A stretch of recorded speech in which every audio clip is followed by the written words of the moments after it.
it's a 24-hour market. That's one of the biggest draw towards the FX market, because I know that a lot of people are trading only in their free time. And actually, a lot of people don't have a lot of free time. So the market is open 24 hours, Monday to Friday, which means that you could be doing your full-time job and choose to trade after hours. It could even be that you're working odd hours and you choose to trade in between those odd hours, right? The FX market being a decentralized market means it's not limited to a country's timing.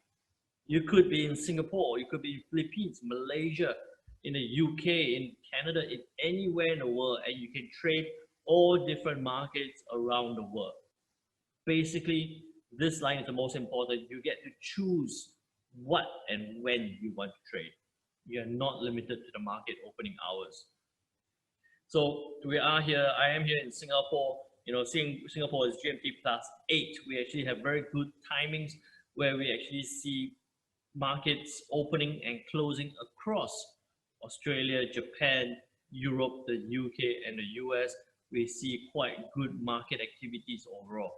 Of course, wherever you are, you can adjust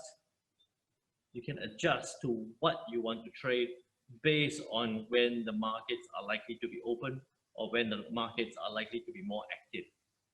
Active markets are more likely to be generated because of news.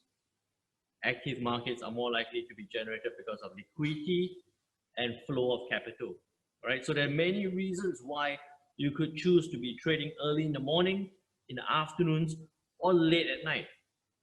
Ultimately, it really comes down to your choice of when to take advantage of this 24-hour market.